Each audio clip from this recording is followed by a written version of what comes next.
મિત્રો ગયા વખતે પાઠનો પહેલો મુદ્દો સમજ્યા હતા જળ શોષણ. એમાં આપણે જોયું કે આ સુધીના નિયમ પ્રમાણે સિદ્ધાંત પ્રમાણે જે ભૂમિય દ્રાવણ એ મૂળરૂમ દ્વારા બાહ્યકના કોષ દ્વારા અંતઃસ્તર અને પરિચક્રમાં થઈ અને મૂળની જલવાહક પેશીમાં કેવી રીતે આવે છે. આપણે સમજ્યા હતા કે એ માટે 3 રસ્તા હોય. એક તો અપદ્રવ્ય પથ, બીજો આપણે શીખ્યા હતા સંદ્રવ્ય પથ અને ત્રીજો રસધાનીય પથ. અપદ્રવ્ય પથ મતલબ કોષોએ દિવાલે થઈ અને દાખલ થતું પાણી, એ મોટા ભાગનું પાણી દાખલ થાય એ પ્રકારનો પથ છે.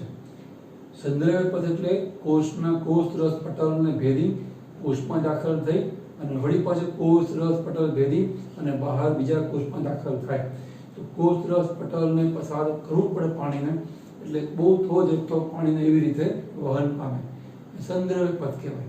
અને બહુ નહિવત પાણી એ રસધાની પટલને ભેદી રસધાનીમાં દાખલ થઈ અને રસધાની દ્વારા પાણી દાખલ થાય એને કહેવાય રસધાનીય પથ. પણ એમાં એને 2 પટલનો અવરોધ મળે પાણીના પ્રવાહને વહનને. એક કોષરસ પટલ અને બીજો રસધાની પટલ. એટલા માટે રસધાનીય પથ દ્વારા બહુ પાણી નહિવત વહન પામે. પણ પામે એટલે આપણે પથને પણ ગણતરીમાં લઈએ છીએ. તો આવી રીતે જમીનનું પાણી કે ભૂમિય દ્રાવણ એ મૂળની જલવાહક પેશીમાં આવે. હવે આજે આપણે ખાસ તો આ બીજો મુદ્દો જોઈ રહ્યા છે. પાઠનો મુખ્ય બીજો મુદ્દો એ છે મૂળની જલવાહક પેશીમાં દાખલ થયેલું પાણી એ ગુરુત્વાકર્ષણ બળની વિરુદ્ધ કેવી રીતે પ્રકાંડ કોણ સુધી ઉપર આરોહણ પામે છે, એટલે કે ઉપર ચડે છે. તો એને કહેવાય વનસ્પતિમાં રસારોહણની ઘટના. મૂળનું પાણી પ્રકાંડ પર્ણો સુધી ઉર્ધ્વ વહન પામવાની ક્રિયાને કહેવાય રસારોહણ. તો આપણે ગયા જોયું હતું કે વનસ્પતિમાં એવી કોઈ મોટર નથી હોતી કે જેને કારણે પાણી આપમેળે ઉપર ચડે. એનો મતલબ કુદરતી કોઈ એવા જૈવિક બળો હોવા જોઈએ, ધાર્મિક બળો હોવા જોઈએ કે જે બળો ગુરુત્વાકર્ષણ બળ કરતાં વધારે છે અને જનરલી અને પાણી ગુરુત્વાકર્ષણ બળને વિરુદ્ધ આપમેળે ઉપર ચડે છે. તો એ બળ કયા? તો એવા ઘણા બધા બળ છે, જે ધાર્મિક બળો છે કે જેને લઈ અને પાણી વનસ્પતિમાં આરોહણ પામે છે, રસારોહણ પામે છે. એ ઘણા બધા બળો પૈકી આપણે અહીંયા 2 બળ શીખવાના છે, એટલે કે 2 સિદ્ધાંત શીખવાના છે, 2 થિયરી શીખવાની છે. એક તો મૂળદાબથી રસારોહણ થાય છે, તે ખાસ કરીને આપણે મૂળદાબ એટલે શું એ જોવાનું. અને બીજું ઉત્સ્વેદન, જેનું બીજું નામ છે બાષ્પોત્સર્જન. તો ઉત્સ્વેદન અથવા બાષ્પોત્સર્જન દ્વારા જે ખેંચાણ બળ ઉદ્ભવે એને શોષક બળ પણ કહી શકાય. અને એ શોષક બળને લઈ અને પાણી એ ઉપર જલવાહક પેશીમાં આરોહણ પામે છે. એ બીજો સિદ્ધાંત, બીજી થિયરી, બીજી સમજૂતી. 2 વસ્તુ શીખવાની છે. પહેલા આપણે જોઈએ કે મૂળદાબથી પાણી કેવી રીતે ઉપર આરોહણ પામે છે. આપણે ગયા વખતે મૂળદાબ એટલે શું એ સમજાતા આની પહેલાના લેક્ચરમાં. આપણે એને મૂળદાબ કહેવાય એવું કે કીધેલું નહીં. તો આપણે ત્યાં શીખીએ ને પાર પટલ વહન, એની અંદર મૂળદાબ આવી જાય. આપણે પાર પટલ વહન કોને કહેવાય એમાં શું સમજાતા કે બાહ્યકના કોષો દ્વારા જે દબાણથી પાણી અંતઃસ્તરની આરપાર પસાર થાય એને કહેવાય પાર પટલ વહન. તો એ બાહ્યકના કોષ દ્વારા પાણી ઉપર જે દબાણ કરવામાં આવે ને, જેને લઈને પાણી અંતઃસ્તર પરિચક્રમાંથી પસાર થઈને સીધું જલવાહકમાં દાખલ થાય છે, એ દબાણને કહેવાય મૂળદાબ. મૂળદાબ એટલે એકદમ સરળ શબ્દોમાં યાદ રાખી શકાય આવી રીતે મૂળના કોષો દ્વારા પાણી ઉપર કરવામાં આવતું દબાણ. અને એમાંય ખાસ તો મૂળના બાહ્યકના કોષ દ્વારા, મૂળના બાહ્યકના કોષો દ્વારા પાણી પર જે દબાણ થાય એ દબાણને કહેવાય મૂળદાબ. એ મૂળદાબને લઈ પાણી ઉપર ચડે છે. આ આપણે ખાલી કહીએ છીએ એવું નહીં, આવું સાબિત પણ કરી શકાય. જેમ કે નાનો એવો એક છોડ સહિતનું તમે કુંડું લો અને છોડના પ્રકારને અડધેથી કાપી નાખવાનો. થોડાક ટાઈમ તમે જોશો તો એ કાપેલા પ્રકાર ઉપર કેટલાક પાણીના ટીપા જેવા મળશે. અથવા તો એ પાણીના ટીપા થોડા વધારે બહાર આવે પછી એ મીણબત્તી ઓગળે, અને કેમ મીણ ઓગળે ને નીચે આમ દરડે કે રગડે એમ એ પાણી ધીમે ધીમે નીચે વહેવા માંડશે. હા, ફાઉન્ટન કે ફુવારાની જેમ પાણી આમ ફોર્સફુલી ફુવારાના રૂપમાં બહાર નહીં આવે, પણ ધીમે ધીમે ડ્રોપ બાય ડ્રોપ પાણી ધીમે ધીમે બહાર આવે. એનો મતલબ કે કુંડામાં રહેલી માટીનું પાણી મૂળ દ્વારા શોષાય અને ઉપર આરોહણ કરે છે. એ આરોહણ કરતું હોય તો જ જ્યારે આપણે પ્રકાંડને કાપીએ તો આપણને એની અંદર જલવા પેશીમાંથી પાણી ફૂટતું એવું લાગે, પાણી બહાર નીકળતું લાગે અને અમુક ટાઈમ પછી એ નીચે પણ આવે, વળી ડ્રોપ આવે, વળી નીચે આવે, એમ થોડું થોડું પાણી ધીમે ધીમે બહાર આવે. એનો મતલબ કે પાણી ઉપર આરોહણ પામે જ છે અને એ મૂળદાબને આરોહણ પામે છે. તો આવી રીતે બાહ્યકના કોષો દ્વારા પાણી પર દબાણ કરવામાં આવે એટલે દબાણ પ્રયોગ પાણી જલવાયુ પેશીમાં આવે. મૂળની જલવાયુ પેશી પાણીથી ભરાઈ જાય એટલે બીજી વખત એ પ્રક્રિયા ચાલુ જ છે. વળી પાછું પાણી આવે, વળી બાહ્યકના કોષ આસુન બને, વળી સંકોચાય, વળી પાણી દાખલ થાય મૂળની જલવાયુ પેશીમાં. પણ આગલી વખતનું પાણી છે જ, તો બીજી જ્યારે પાણી આવે ત્યારે એ પાણી ઉપર દબાણ આવે. એ પાણી કાં નીચે જાય ને કાં ઉપર જાય. નીચે તો મૂળ ટોપથી મૂળ બંધ છે, નીચે જવાનો કોઈ અવકાશ કે સ્કોપ નથી. એટલે જે બીજી વખતનું પાણી મૂળ દબાણને લઈ દબાણ પર અંદર આવે એટલે પાણીને ઉપર જ ધકેલાવવું પડે. ત્રીજી વાર પાણી શોષાઈને ધકેલાય પાર પટલ વહનથી એટલે વળી પાછું બીજી વખતનું પાણી એ પણ ઉપર ધકેલાય. એમ જેમ જેમ મૂળદાબ બળને લઈ અને પાણી એ અંદર ધકેલાય મૂળની જલવાયુ પેશીમાં એમ ધીમે ધીમે ધીમે પાણી ઉપર ચડતું જાય. તો એને કહેવાય મૂળદાબ. અહીંયા આપણે મૂળદાબ એટલે શું જોયું, ફરી એકવાર ત્રીજી વખત મૂળના બાહ્યકના કોષો દ્વારા પાણી પર કરવામાં આવેલું દબાણ એને કહેવાય મૂળદાબ. અને એ મૂળદાબને આપણે માપી પણ શકીએ. જે કાપેલું પ્રકાંડ છે એની ઉપર કસનળી જોડી, રબરના બેન્ડથી બાંધી કાચની કસનળી જોડી પાણી ભરો, એમાં પાણી ઉપર ચડતું જ દેખાય. તમે એને પિસ્ટન વડે એ દબાણને માપી પણ શકો. તો અત્યાર સુધીમાં મૂળદાબ છે ને એ વધુમાં વધુ 2 વાતાવરણ જેટલું નોંધાયું છે. જે દાબ બળ છે એનો એકમ છે વાતાવરણ. તો 2 એટમોસ્ફિયર પ્રેશર, 2 વાતાવરણ દાબ બળ જેટલું દાબ બળ મૂળદાબનું, એ પણ વધુ દુનિયામાં જેટલી મૂળવાળી વનસ્પતિઓ છે અપવાદની વાત કરતા વધુ સામાન્ય રીતે મૂળ દ્વારા જે પાણી પર દબાણ થાય એ દબાણને કારણે પાણી ઉપર ચડે. એ દબાણ કેટલું હોય, વધુ 2 વાતાવરણ દાબ બળ જેટલું હોય. એટલે પાણી ઉપર ચડે ખરું, પણ એ એટલી ઊંચાઈ ન ચડે કે જેટલી ઊંચાઈ વનસ્પતિ ખરેખર પ્રેક્ટિકલી હોય. જેમ કે આપણે ગયા વખતે કીધું એમ સિકોયા સેમ્પરીલિયન એ 120 મીટરની આસપાસની ઊંચાઈવાળી છે. જે નીલગિરી છે લગભગ 100 મીટરની ઊંચાઈની હોય. એટલી બધી ઊંચાઈએ પાણી પહોંચાડવા જે દબાણ જોઈએ એ દબાણ તો લગભગ 50 વાતાવરણ દબાણ જેવું દબાણ જોઈએ. અને મૂળદાબ તો વધુ 2 વાતાવરણ છે. એનો મતલબ કે મૂળદાબને લઈ પાણી રસારોહણ પામે, ઉપર ચડે, પણ બહુ ઉપર જઈ શકે નહીં. જેના નાના છોડ અને હદમાં ક્ષુપ પ્રકારના વનસ્પતિના છોડ કે વનસ્પતિ હોય એની અંદર પાણી રસારોહણ પામે. એટલે મૂળદાબથી જે એનું મહત્તમ દાબબળ 2 વાતાવરણ દાબબળ જેટલું છે એનાથી નીચી વનસ્પતિમાં રસારોહણ થાય. પણ ઊંચી વનસ્પતિ માટે આ મૂળદાબ છે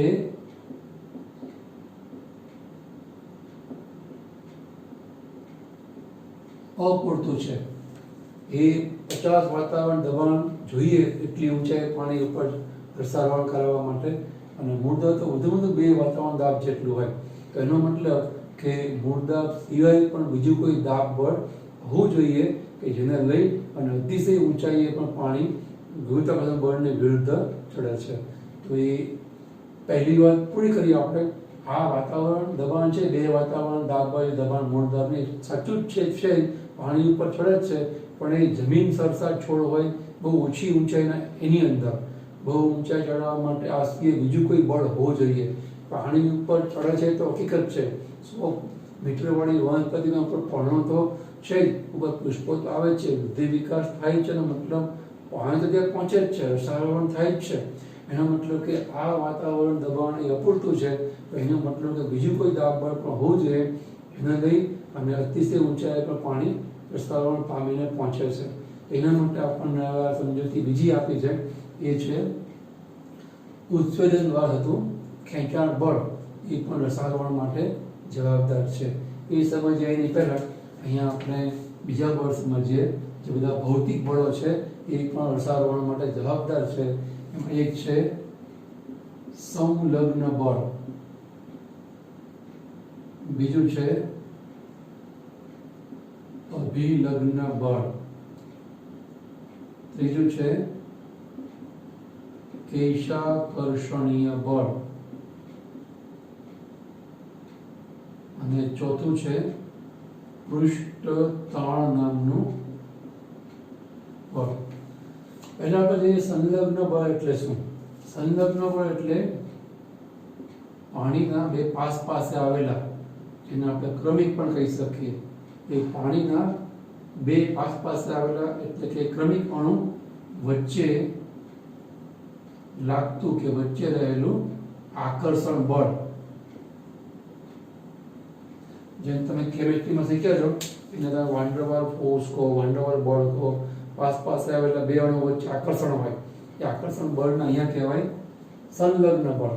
જે મેં તમને બતાવ્યું છે કે જળ શોષણથી પાણી શોષાય અને મૂળની લવાહક પેશીમાં જાય તો આ બધા મેં મીંડા એટલે પાણીના અણુ બતાવ્યા છે. એક મીંડું એટલે એક પાણીનો અણુ. તો પાસે આવેલા બે પાણીના અણુ વચ્ચે આકર્ષણ બળ હોય એ બળને કહેવાય સંલગ્ન બળ. એટલે પાણીના જે અણુઓ છે ને એ એક સાંકળની જેમ વર્તે. એટલે મેં લખ્યું છે પાણીના અણુઓની શૃંખલા, સાંકળ. કારણ કે જેમ સાંકળમાં બધા આંકડાઓ હોય એની કડીઓ હોય સાંકળની, એકબીજા જોડે જોડાયેલી હોય. તમારા હાથમાં પહેલી કડી હોય અને નીચે 10મી કે 100મી કડી હોય તો એ 100મી કડી તમારે દૂર છે, તમારા હાથમાં જ છે એમ કહેવાય. પહેલી કડીને ઊંચી કરો, છેલ્લી કડી પણ ઊંચી થાય. કારણ કે પહેલી કડી અને છેલ્લી કડીને ભલે સીધો સંબંધ નથી, સીધું જોડાણ કે બંધન નથી, પણ પહેલી કડી જોડાયેલી હોય બીજીની જોડે, બીજી જોડાયેલી હોય ત્રીજીની જોડે, એમ 100મી કડી ઇનડાયરેક્ટલી પરોક્ષ રીતે પહેલી કડી જોડાયેલી કહેવાય. એવી રીતે સેમ ટુ સેમ અહીંયા પણ આ અણુ જોડે આની જોડે, આ અણુ જોડાય સંલગ્ન બળથી આની જોડે, બીજો ત્રીજાની જોડે, ત્રીજો ચોથાની જોડે. એમાં છેલ્લો અણુ ટોચ ઉપરનો અણુ છે વનસ્પતિમાં, એ આ પહેલા અણુ જોડે ઇનડાયરેક્ટ જોડાયેલો કહેવાય. તો આવી રીતે પરસ્પર સંલગ્ન બળથી જોડાયેલા પાણીના અણુની આવી એક સળંગ સાંકળ કે શૃંખલા રચાય છે એવું કહેવાય. તો એને કહેવાય સંલગ્ન બળ. પછી બીજું છે અભિલગ્ન બળ. અભિલગ્ન બળ એટલે શું? તો પાણી અને જલવાહક પેશીની દિવાલ એમની વચ્ચે રહેલું આકર્ષણ બળ, એને કહેવાય અભિલગ્ન બળ. પાણી જે પણ સપાટી અડકે, આ તો આપણે જલવાહક પેશીની વાત કરીએ છીએ. માનો કે આપણે ટેસ્ટ ટ્યુબની વાત કરીએ, ખસનળી, અથવા તો પાણી ભરેલા બીકરની વાત કરીએ, તો આ જલવાહક પેશીની. તમે જ્યારે પાણી ભરો ને તો એ જે મુક્ત સપાટી હોય ને એ આવી અંતર્ગળ હોય, આવી નહીં હોય, પણ છેડેથી એ આપણને આવી જવા મળે. એટલે કે પાણી જે સપાટીને અડે છે એ સપાટી અને પાણી વચ્ચે આકર્ષણ બળ છે, એને કારણે એ સપાટી પાણીને ખેંચે છે. એટલે પાણીની સપાટી કિનારી ઉપર ખેંચાયેલી હોય એ ખેંચાણ બળને કહેવાય અભિલગ્ન બળ. અહીંયા પણ ટેસ્ટ ટ્યુબમાં પણ આવું જોવા મળશે. પારો એ અપવાદ રૂપે અપાકર્ષણ ધરાવે છે. એટલે જો તમે ખસનળીમાં કે નળીમાં પારો ભરેલો હોય ને તો એ સપાટી આવી બહિર્ગોળ રહે. કારણ કે પારો સપાટી જો અપાકર્ષણ હોય. તમે જોજો તમારા ઘરે થર્મોમીટર હોય તો એ થર્મોમીટરમાં અંદર પારો હશે સિલ્વર કલરનો, તો એમાં તમે ટોચ જોશો ને એ આવી બહિર્ગોળ જોવા મળશે. પણ જો પાણી હોય ને ખસનળીમાં તમને આવી રીતે અંતર્ગોળ જોવા મળે. આમ પાણી એ કાચને, પાત્રને, પ્લાસ્ટિકને, ધાતુને કે જલવાહક પેશીની દિવાલને અડે તો એ પાણી દિવાલ અને પાણી વચ્ચે આકર્ષણ હોય, દિવાલ પાણીને ખેંચે, એને કે અભિલગ્ન બળ. એને પાણી ઉપર ચડે એવું કહેવાય. તો આ બીજું બળ. ત્રીજું બળ છે કેશાકર્ષણ બળ. કેશાકર્ષણ બળ એટલે તો આપણે અગાઉ સમજ્યા હતા કે સાંકડી વ્યાસવાળી નળીમાં ગુરુત્વાકર્ષણ બળની વિરુદ્ધ અમુક હદ સુધી પાણી આપમેળે ઉપર ચડે છે, તો એને કહેવાય કેશાકર્ષણ બળ. તો અહીંયા પણ જ્યાં જલવાહક પેશીઓ છે એનો વ્યાસ આપણો વાળ કરતાં પાતળો હોય, બહુ સૂક્ષ્મ વ્યાસ નળીઓ છે, એમાં જેવું પાણી દાખલ થાય એ ભેગું જ કેશાકર્ષણ બળને લઈ અમુક હદ સુધી પાણી તો આપમેળે ઉપર ચડી જાય. તો એ ત્રીજું બળ છે કેશાકર્ષણીય બળ. સાંકડા વ્યાસવાળી નળીમાં ગુરુત્વાકર્ષણ બળની વિરુદ્ધ અમુક હદ સુધી પાણી જે આપમેળે ઉપર ચડે એને કહેવાય કેશાકર્ષણ એ ઘટનાને, અને ફોર્સ કે બળને કહેવાય કેશાકર્ષણીય બળ. ત્રીજું બળ છે પૃષ્ઠતાણ બળ. એ તમે ફિઝિક્સમાં વધારે સારું ભણ્યા હોય એ ભણશો. પાણીની જે મુક્ત સપાટી છે, ડોલમાં, પાત્રમાં, બીકરમાં ભરેલું પાણી, એ જે ઉપરની સપાટી છે એ ખેંચાયેલા પડની જેમ વર્તે, એને કહેવાય પૃષ્ઠતાણ. તો આ પૃષ્ઠતાણ બળ, કેશાકર્ષણીય બળ, અભિલગ્ન બળ, સંલગ્ન બળને લઈ અને પાણી અતિશય ઊંચાઈએ આરોહણ પામે છે એવું કહેવાય. હવે આ બળને લઈ અને પાણી કેવી રીતના આરોહણ પામે છે એ સમજવા ટ્રાય કરીએ. જે આ સિદ્ધાંતનું મથાળું છે, ઉત્સર્જનને લઈ અને પાણી ગુમાવાય વહનપય દ્વારા, એને કારણે ખેંચાણ બળ ઉત્પન્ન થાય કે શોષક બળ ઉત્પન્ન થાય. એને લઈને શોષક બળ લઈને પાણી શોષાય છે ઉપરની બાજુએ, એને લઈને પાણી ઉપર પ્રસારણ પામે છે. કેવી રીતે? એકદમ સિમ્પલ તમને સમજાય એવું છે કે ઉદાહરણ તરીકે માનો કે અહીંયા જે પર્ણ છે એમાં જે આપણે શીરા બતાવી છે, તો એ શીરામાં પણ પાણીના અણુઓ હોય. આવી રીતે આ જે એની પાર્શ્વીય શીરાઓ છે એમાં પાણીના અણુ હોય. ત્યારે દિવસ દરમિયાન તાપને લઈ જે સૂર્યપ્રકાશ છે એના પર પડે એટલે થોડું એમાં ગરમી ઉત્પન્ન થાય, ઉર્જા, ઉષ્મા ઉર્જા ઉત્પન્ન થાય.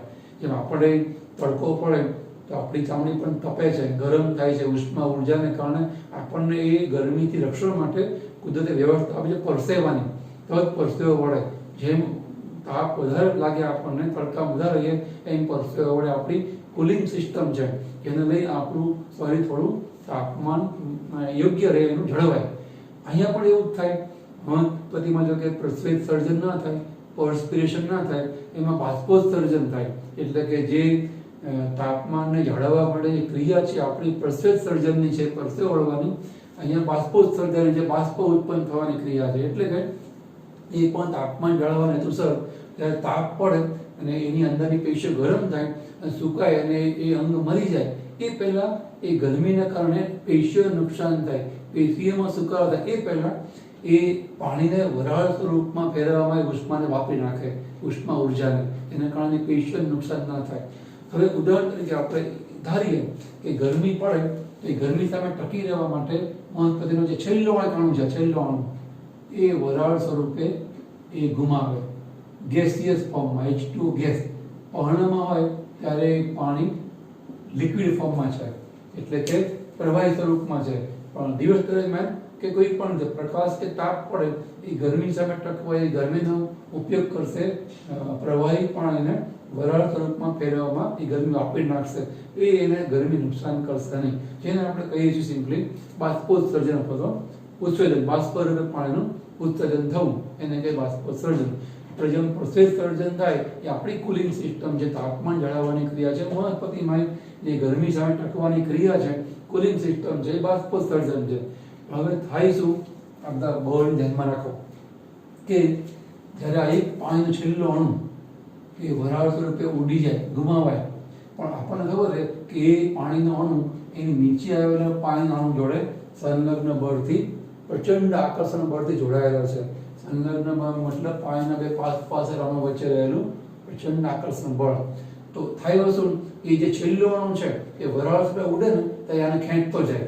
એ પહેલો થઈ ગયો. એ બીજો હતો, આ પહેલો અણુ વરાળ સ્વરૂપે ઉડી જાય તો એને ત્યાં ખેંચતો જાય, એટલે એ અણુ ઉપર આવી જાય. એના ઉપર પણ તાપ પડે, એ વરાળ સ્વરૂપે ઉડે, પણ એ બીજો અણુને ઉપર લાવશે. ટૂંકમાં જેમ જેમ પાણી વરાળ સ્વરૂપે ગુમાવાય એમ પાણી એ ઉપરનો આવરણ પામે. એનું બીજું પણ કારણ છે. શોષક બળના સંદર્ભમાં આપણે જોઈએ તો કે વરાળને કારણે જેટલું પાણી આ કોષમાંથી ઉડી જાય તો એટલા એ કોષની અંદર પાણી ઘટે, એટલે કોષો કે પેશીનું દ્રાવણ સાંદ્ર થઈ જાય. તો આપણે પર્ણ જોઈએ તો પર્ણની અંદર પાણી ગુમાવાય એટલે એમ પાણી ઘટે, એટલે એ કોના સંપર્કમાં આવે? પ્રકાંડના. એટલે પર્ણમાં પાણી ખૂટે એટલે એમાં પાણી ખૂટે એટલે એમાં પાણી મેળવવાનું શોષક બળ ઉત્પન્ન થાય, ખેંચાણ બળ ઉત્પન્ન થાય. પાણી ગુમાવવાને કારણે, ઉત્સર્જનને કારણે પાણી ગુમાવાતા એક પ્રકારનું પાણી ઘટવાથી શોષક બળ ઊભું થાય. અને એને લઈ એ પાણી ક્યાંથી શોષે? પ્રકાંડમાંથી. પ્રકાંડમાંથી પાણી શોષાય તો એમાં પાણી ઘટે, એ પાણી ખોટ પૂરી કરવા ક્યાંથી પાણી શોષે? તો એ પાણી શોષે મૂળની જલોઆગ પેશીમાંથી. એમાં પાણી ખૂટે ક્યાંથી પાણી મેળવે? એ પાણીનો મુખ્ય સ્ત્રોત છે જમીનમાંથી. આમ પાણી ગુમાવવાથી જે શોષક બળ ઉત્પન્ન થયું, પાણી ગુમાવવાથી પાણી જે ઘટ પડી, ખોટ પડી, પાણી જે ઘટ્યું, એને લઈ જે શોષક બળ ઉત્પન્ન થાય પાણી મેળવવા માટેનું, અથવા એને કહેવાય આશ્રિત દાબ બળ. આપણે અગાઉ સમજાવેલું કે આશ્રિત દાબ બળ મતલબ શોષક દાબ બળ. એ પર્ણની જલોઆગ પેશી પાણી શોષે પ્રકાંડ જલોઆગ પેશીમાંથી, પ્રકાંડની જલોઆગ પેશી પાણી શોષે મૂળની જલોઆગ પેશીમાંથી, અને શોષે જમીનમાંથી પાણી. આવી રીતે જેમ જેમ બાષ્પોત્સર્જનથી ઉત્સર્જનથી પાણી ગુમાવાતું જાય એને એક પ્રકારનું શોષક બળ અથવા તો ઉત્સર્જન શોષક બળ ઉત્પન્ન થાય, અને એના લઈ અને પાણી શોષાય. એના લઈ જે પાણીનો આખો સ્તંભ છે, શૃંખલા છે, એ ઉપરને ઉપર એક અણુ ગુમાવે એક અણુ જેટલું આખો સ્તંભ છે ઉપર આવી જાય. મેં તમને કીધું તેમ સાંકળ 100 કડીવાળી હોય, 100મી કડીને 1 સેન્ટીમીટર ઇંચ ઊંચો કરો, 100મી કડી પર ઉપર આવી જાય, કારણ કે બધા કડીઓ કે આંકડાઓ પરસ્પર જોડાયેલા છે. અહીંયા પણ બધા પાયાના અણુઓ છે પ્રચંડ આકર્ષણ બળ એવો સંલગ્ન બળથી જોડાયેલા છે. એટલે એક અણુ ગુમાવે આખો પાણીનો સ્તંભ છે ઉપર આવી જાય, એક બીજો અણુ તરફ થઈ જાય, છેલ્લો અણુ ઉપર આવી જાય, તે જગ્યા પડી વળી નવો અણુ છે ગોઠવાઈ જાય. આવી રીતે જેમ જેમ બાષ્પોત્સર્જનથી વનસ્પતિ પાણી ગુમાવે એમ એ પાણી ઘટ પૂરી કરવા પાણી ઉપરને ઉપર ખેંચાય. એમાં બધા બળ કામ લાગે. દિવાલ પર પાણીને ખેંચે, અભિલગ્ન બળ, સાંકડી વ્યાસ પાય નળીઓ જલોઆગ પેશીની હોય, કિશાકર્ષણને કારણે પણ એવું થાય, અને પાણી ગુમાવે એને કારણે સંલગ્ન બળ છે પાણીના અણુઓ વચ્ચે, એને લઈને પણ પાણીના અણુઓ ઉપર ગતિ કરે. તો આવી રીતે આખો પાણીનો સ્તંભ છે ઉપર ચડે, જેને કહેવાય બાષ્પોત્સર્જન કે ઉત્સર્જનને કારણે ઉત્પન્ન થયેલું ખેંચાણ બળ પાણીના ઉપર ખેંચે છે, એટલે કે રસારોહણ પાણીનું થાય છે એવું કહેવાય.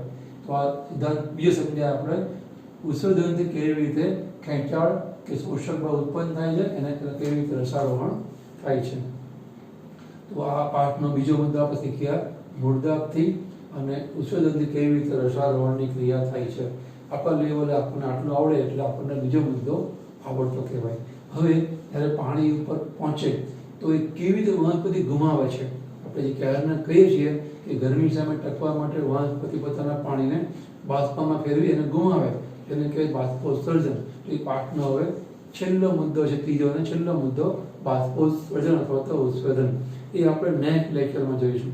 એની પહેલાં એક નાનો એવો લોજિકલ પ્રશ્ન જે કદાચ તમારા દિમાગમાં આવ્યો હોય. આપણે એવું કીધું કે અહીંયા જે આ પાણીનો સ્તંભ કે શૃંખલા રચાય છે, તો જ્યારે ટોચ ઉપર જે પાણીના અણુઓ રહેલા હોય એની પર ગરમી પડે તો એ વરાળ સ્વરૂપમાં ફેરવાઈ જાય અને ગુમાવે. એ જેટલા અણુ ગુમાવે એટલો પાણીનો સ્તંભ ઉપર આવે, એટલા પાણીના અણુ એમાં દાખલ થાય જળ શોષણથી.